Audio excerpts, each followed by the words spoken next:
ఈరోజు మళ్ళీ ముందుకు రావడానికి ముఖ్య కారణం,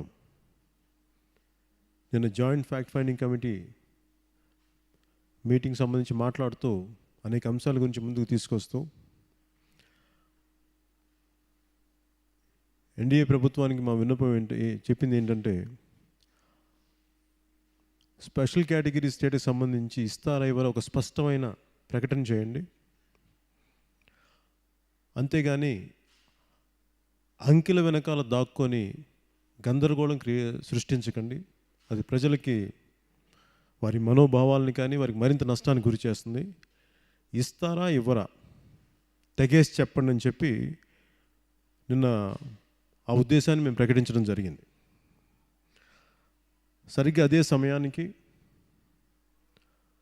జాయింట్ ఫ్యాక్ట్ ఫైండింగ్ కమిటీ ఉద్దేశం వేరైనప్పటికీ ఇంకొక సమాంతరంగా ఇంకో ప్రెస్ మీట్లో తెలంగాణ రాష్ట్ర ముఖ్యమంత్రి గౌరవనీయులైన శ్రీ చంద్రశేఖరరావు గారు మాట్లాడుతూ, మొన్న జరిగిన ఎలక్షన్స్ రిజల్ట్స్ గురించి, వీటన్నిటి గురించి, సమాంతర రాజకీయాల గురించి మాట్లాడుతూ వారు చెప్పింది నా దృష్టికి వచ్చింది. ఆంధ్రప్రదేశ్ రాష్ట్రానికి సంబంధించి స్పెషల్ కేటగిరీ స్టేటస్ ఇస్తే ఇవ్వండి. గవర్నమెంట్ ఆఫ్ ఇండియాని కూడా వారు అడిగింది, మీరు ఇస్తే ఇవ్వండి, ఇవ్వకపోతే ఇవ్వలేమని చెప్పి తెగేసి చెప్పండి అని చాలా బలంగా వారు చెప్పారు. అంతేగాని ఇలా గందరగోళం సృష్టించి ప్రజల్ని అయోమయానికి గురి చేయొద్దన్నది వారి అభిప్రాయం కూడా. Joint fact finding committee press meet కానీ వారు చెప్పిన ప్రెస్ మీట్ రెండు సంబంధం లేనివి, వేరు అయినప్పటికీ ఇద్దరిది ఒకటే భావజాలం అయింది, ఒకటే ఆలోచన విధానం అయింది. తెలుగువారు ఎక్కడున్నా ఒకరినొకరు బాగా అర్థం చేసుకుంటారు, ఒకరికొకరు అండగా నిలబడతారు అన్న భావాలు చాలా బలంగా బయటకు వచ్చినాయి. దానికి మనస్ఫూర్తిగా చంద్రశేఖరరావు గారికి, గౌరవ ముఖ్యమంత్రి శ్రీ చంద్రశేఖరరావు గారికి నా మనస్ఫూర్తిగా ఆంధ్ర ప్రాంత ప్రజల తరపున, తెలుగు ప్రజల తరపున మీ కృతజ్ఞతలు తెలియజేసుకున్నాం. అనేక మంది ప్రజలు రోడ్ల మీద ఉన్నారు, చాలా వేదనతో ఉన్నారు, చాలా తీవ్రమైన మనోవేదనతో ఉన్నారు. యువత బాధతో రగిలిపోతున్నారు. ఈ మోసాలు ఏంటి, ఇంకెంతకాలం ఈ ఆటలని. అలాంటి సమయంలో వారికి మాట్లాడాల్సిన అవసరం లేకపోయినప్పటికీ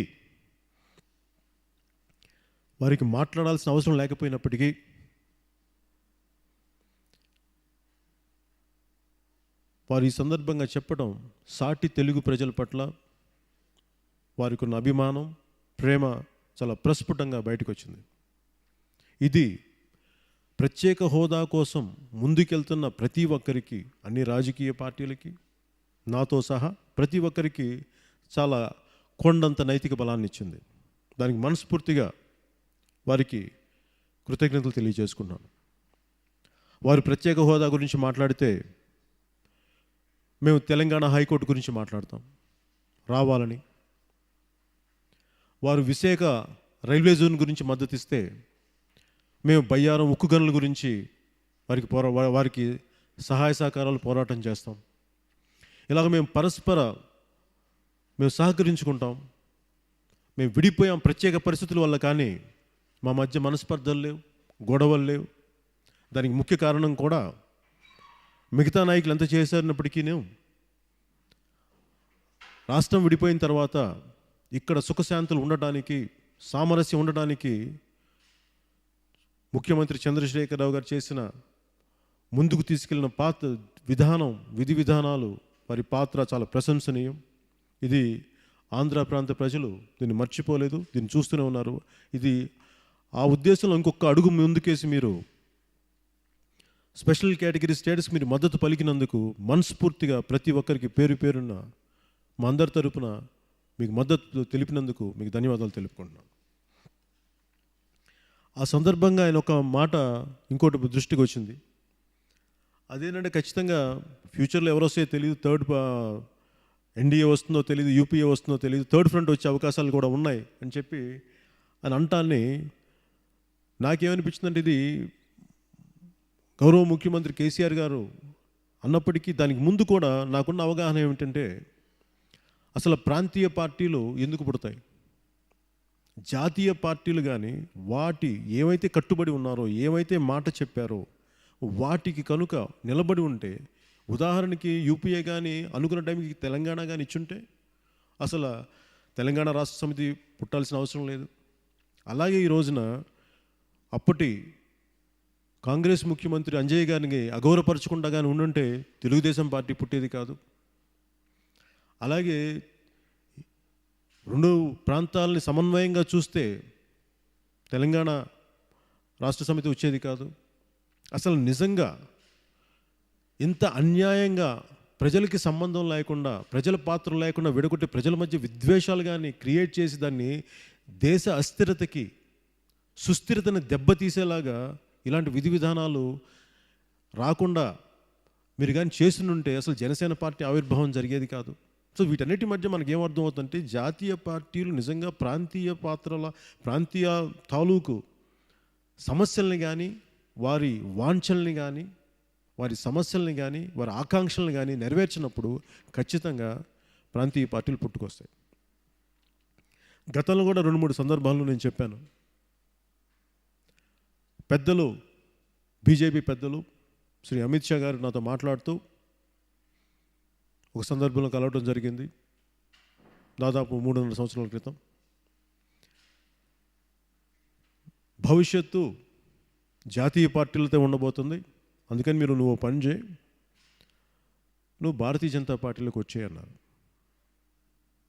నేను చెప్పాను వారికి. ఏం చెప్పాను, సవినయంగా ఏం తెలియజేసుకున్నాను, అదే నా ఉద్దేశం అయితే నేను భారతీయ జనతా పార్టీలో ఉండేవాడిని కదా సార్, వచ్చేవాడిని కదా, నాకు ఇంకో పార్టీ పెట్టాల్సిన అవసరం ఉంది అంటే నాకు కించిత్ బాధ కలిగింది ఆ మాటకి. దానికి కారణం, ఏ ఉనికి అయితే మీకు సహాయం చేసిందో, భారతీయ జనతా పార్టీకి సహాయం చేసిందో, తెలుగుదేశం పార్టీకి సహాయం చేసిందో, ఆ ఉనికిని చంపేస్తానంటే ఎట్లా, ఆ ఉనికిని కోల్పోమంటారేంటి అన్న బాధ నాకు కించిత్ బాధ కలిగింది. అంటే ఏదో నాకు వ్యక్తిగతంగా నష్టం నాకేం జరగదు, కాకపోతే మరి ఈ ప్రాంత ప్రజల ఆకాంక్షల్ని ముందుకు తీసుకెళ్ళడానికి కదా మేము ఒక పార్టీ పెట్టింది. అదే కానీ ఈ ప్రాంత ప్రజల ఆకాంక్షలు మీరు నిజంగా పట్టించుకుంటే అసలు ఈరోజు సమస్య ఎందుకుంటే నాలాంటి మాట్లాడాల్సిన అవసరం రాదు.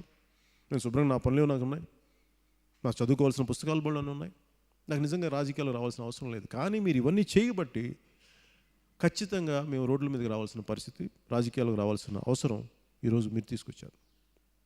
అందుకని ఈ థర్డ్ ఫ్రంట్ అనే పరిస్థితి ఎందుకు వచ్చింది అనటానికి, ఎప్పుడైతే జాతీయ పార్టీలు ఈ మనోభావాల్ని, ఆకాంక్షల్ని అర్థం చేసుకోవో ఖచ్చితంగా జాతీయ స్థాయిలో సమస్య వచ్చినప్పుడు ఖచ్చితంగా ఒక థర్డ్ ఫ్రంట్ అనేది ఒక అవకాశం ఏర్పడుతుంది.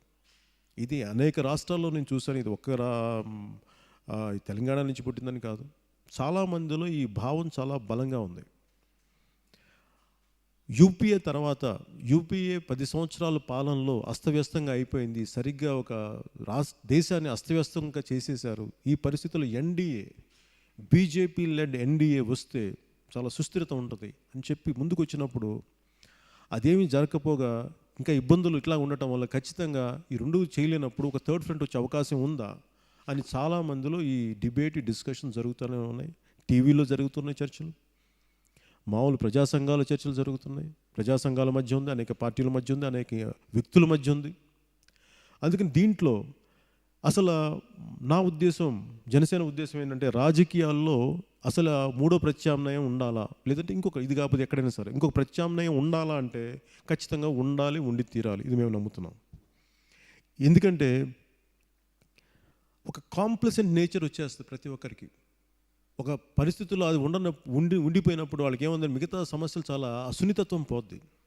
అంటే ప్రజల ఆకాంక్షలు పట్టించుకున్నప్పుడు ఏమైపోద్దంటే అదే మనకు తెలిసిందే కదా అని చెప్పి చాలా తిరస్కార భావన వచ్చేస్తుంది. ఈరోజు మనకు స్పెషల్ కేటగిరీ స్టేటస్ ఇవ్వకపోవటం కూడా, అక్కడెక్కడో మారుమూల దక్షిణ భారతంలో ఉంటారు సౌత్ ఇండియన్స్, వాళ్ళకి ఇవ్వాల్సిన అవసరం ఉంది. పట్టించుకోరు. వాళ్ళు వస్తే 4-5 ఎంపీలు వస్తే వాళ్ళని పట్టించుకోవాల్సిన అవసరం లేదు. తెలంగాణ ఎంత, ఆంధ్ర ఎంత, కర్ణాటక ఎంత, ఇలాంటి అన్ని మూల, వెస్ట్ బెంగాల్ అంతే ప్రత్యేకించి ఒక ఇలా కూర్చొని మాట్లాడుకోవటం వల్ల ఏమనిపిస్తుంటే ఇది దేశ సమగ్రతకి, సుస్థితికి దెబ్బతీస్తుంది. అందుకని ఇలాంటి పరిస్థితుల్లో ఒక థర్డ్ ఫ్రంట్, అంటే ఇలాంటి సమస్యలని, చాలా సున్నితమైన సమస్యలు అర్థం చేసుకునే ఒక వ్యక్తుల సమూహం అవసరం ఉంది దేశానికి ఈ రోజున. ఇది, ఈ ఆలోచన విధానం ఖచ్చితంగా అవసరం. ఒక కొత్త రక్తం రాజకీయాల్లోకి రావాలని ఖచ్చితంగా నమ్ముతాను.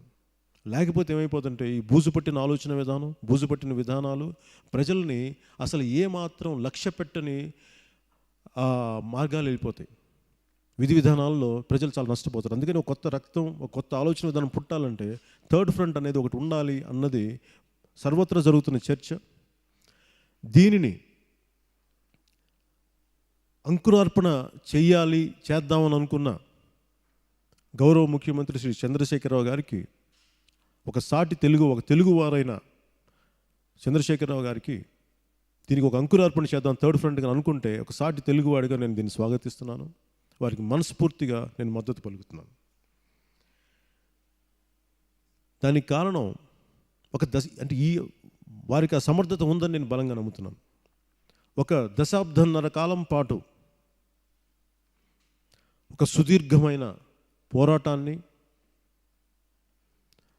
ఒక బలమైన మూమెంట్ని ఏమాత్రం ఒడిదుడుకులు లేకుండా చాలా నిబద్ధతతో తీసుకెళ్ళిన ఒక పెద్ద నాయకులు. అలాంటి వ్యక్తి దేశవ్యాప్తం చాలా బలమైన పరిచయాలు కలిగిన వ్యక్తి.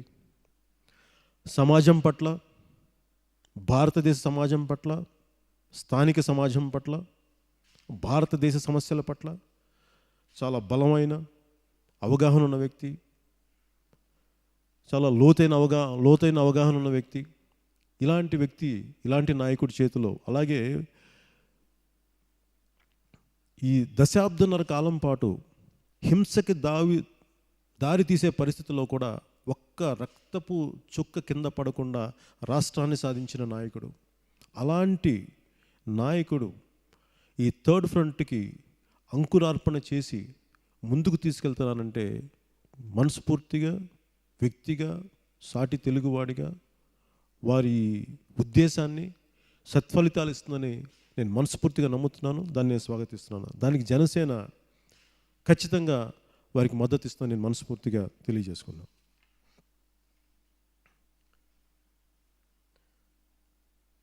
భారత రాజకీయాలని, ప్రజా సమస్యల్ని చాలా సున్నితంగా ముందుకు తీసుకెళ్లాల్సిన అవసరం ఉంది. నేను కోరుకునేదల్లా దీంట్లో ఏంటంటే, ఒకే ఒక విన్నపం ఏంటంటే, ప్రాంతీయ పార్టీలకి జాతీయ దృక్పథం చాలా అవసరం. జాతీయ పార్టీలు ఒకే ఒక సమస్య ఏం మాట్లాడుతారంటే, ప్రాంతీయ పార్టీలకి మీకు జాతీయ స్థాయి సమస్యల మీద మీకు అవగాహన ఉండదు, జాతీయ స్థాయిలో మేము నిర్ణయించుకునేది మీకు ప్రాంతీయ పార్టీలుగా మీకు తెలియదు అన్న ఒక అపవాదు ఉంది. అది కాదు. ప్రాంతీయత అభివృద్ధితో పాటు, ప్రాంతీయ సమస్యలను అవగాహనతో పాటు మాకు జాతీయ స్థాయి సమస్యల తాలూకు, వాటి తాలూకు అవగాహన, దాని తాలూకు సీరియస్నెస్, ఇవన్నీ మనకు ఉన్నాయి అని చెప్పి ఖచ్చితంగా దీన్ని త్రికరణ శుద్ధిగా ఇలాంటి ఆలోచన విధానం ముందుకెళ్తే ఖచ్చితంగా ఈ థర్డ్ ఫ్రంట్ విజయం సాధిస్తుంది. ఎందుకంటే 2019 ఖచ్చితంగా ప్రాంతీయ పార్టీలు లేకుండా రాజకీయాలు అయితే జరగవు, ఈ దేశ అభివృద్ధి అయితే జరగదు. ఎందుకంటే చాలామంది అనేక రకాలుగా క్షోభ అనుభవించున్నారు, బాధలు అనుభవించున్నారు. అటు ఆంధ్ర రాష్ట్రంలో అయితేనేం, ఇటు తెలంగాణలో అయితేనేం, అటు మిగతా తమిళనాడులో అయితేనేం, అటు ఏ రాష్ట్రాల్లో మిగతా, అటు పశ్చిమ బెంగాల్, ఇవన్నీ చూస్తుంటే అనిపిస్తుంది ఖచ్చితంగా చాలా కీలకమైన మార్పులు తీసుకొచ్చే పరిస్థితులు ఉన్నాయి. ఖచ్చితంగా దీనిని కల్వకుంట్ల చంద్రశేఖరరావు గారు గౌరవనీయులు, వారు దీన్ని ముందుకు తీసుకెళ్ళగలరని మనస్ఫూర్తిగా నాకు వారి మీద నమ్మకం ఉంది. దీనికి ముందు మేము కోరుకునేది కూడా, మిగతా పార్టీలు కూడా రేపొద్దున పార్లమెంట్ సెషన్ స్టార్ట్ అవబోతున్నాయి. రేపొద్దున పోరాటం చేయడం దయచేసి తెలుగుదేశం పార్టీకి కానీ, వైఎస్ఆర్సీపీ నాయకులకు కానీ, టీఆర్ఎస్ ఎంపీల సహాయం కూడా తీసుకొని ఆంధ్రప్రదేశ్ స్పెషల్ కేటగిరీ స్టేటస్కి వారు ఇంత సహృదయతతో మద్దతు పలికినందుకు మీరు కూడా వారి మద్దతుని తీసుకొని దానికి ఒక సమస్యకి ఒక పరిష్కారం వెతకాల్సిందిగా, స్పెషల్ కేటగిరీ స్టేటస్ సాధించవలసిందిగా వారి సహాయ సహకారాలు తీసుకొని ముందుకెళ్ళవలసిందిగా మనస్ఫూర్తిగా కోరుకున్నాను. జై హింద్.